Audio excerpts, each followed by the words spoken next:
Overall thoughts about the Big East. How does this move in another year affect your program the most?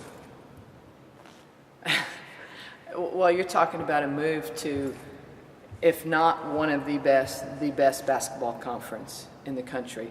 For women's basketball, you you hear a lot. The Big East is one of the top 3 conferences in the nation. To be honest, I think it's very well can be called the top conference, basketball conference in the nation. It's you look at all the teams in the top 25 or just outside the top 25. I mean, you're going to be competing against the best every game. Is it going to take some time for us to be competitive? Yes. It changes our recruiting, it changes our thought process. It's a different brand of basketball. Quite honestly, it's a different player.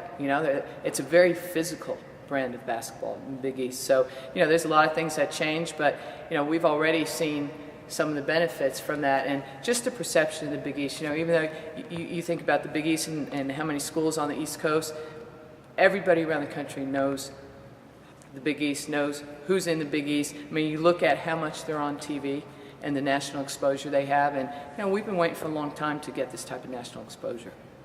Probably Gino Auriemma and University of Connecticut get the most TV time because of the success they've had, but beyond UConn and Notre Dame, this is a much deeper league than a lot of people know, isn't it, in terms of women's basketball? It's certainly not a 2-team league.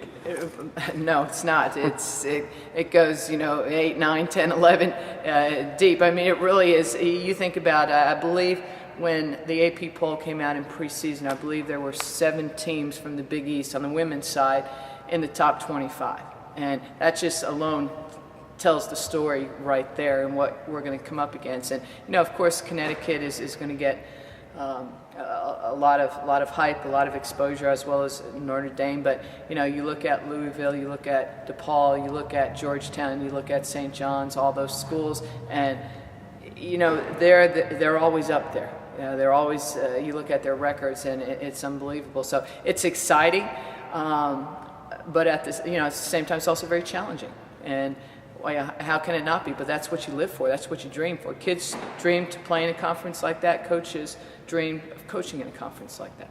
In some sports, you hear people talk about a certain style or trait that is sort of characteristic of a conference, whether it's SEC football or basketball in the ACC. Is there a characteristic that sort of permeates women's basketball throughout the Big East that your team's going to adjust to? I think it's physical play.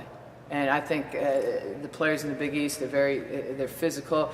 Your post players are a lot bigger. That's something that, right now we're not real big across the board. Our post players are 6'1" and really is 6'2", and that's it. But you're going to consistently face 6'4", 6'5", 6'6".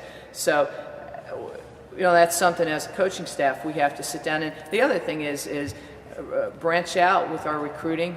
Recruit. Obviously, our recruiting will extend to the East Coast and more national. Of course, we've recruited a lot in the Texas area, in Dallas, Fort Worth, where there's so many great players. But with the exposure that we're going to get on the East Coast, why would we not extend our recruiting out there? In fact, we just talked about that as a staff today. So it's something I look forward to. I was going to ask, Matt Doherty said earlier today that 2 of his 3 recruits coming in next year are a New Jersey guy and a New York guy. Have you already begun that process of heading to tournaments on the East Coast to start checking out some East Coast players to increase that recruiting pool? Yes, we have, and we had talked about that earlier in the year, and we're, of course you always wait till your announcement's official and everything's official so that you can actually talk to coaches out there and high school coaches, and when you talk to players, and we're still in the process of recruiting. But yes, absolutely, we will extend ourselves out to the East Coast a lot more. You grew up in Sayreville, New Jersey.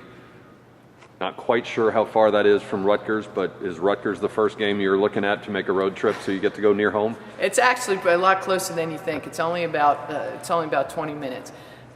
Nothing's too far in Jersey, that's for sure. But no, it's only about 20 minutes from my family's home. They're excited for me be able to come on the East Coast, get a chance to see us play, and you got a lot of schools out there that are right there that are actually in driving distance, and it'll be a little bit different for us because we'll be making the the longer trips. But hey, that's what it's all about. What has to happen now between now and the beginning of the 2013 season to help get you ready to take on that next conference? Well, I think we started that process in that we've gotten 2 transfers in mid-semester. Brittany Hardy from Oklahoma State and Keena Mays from Kansas. And they're both local products. We recruited both of them out of high school, so we're very familiar with them.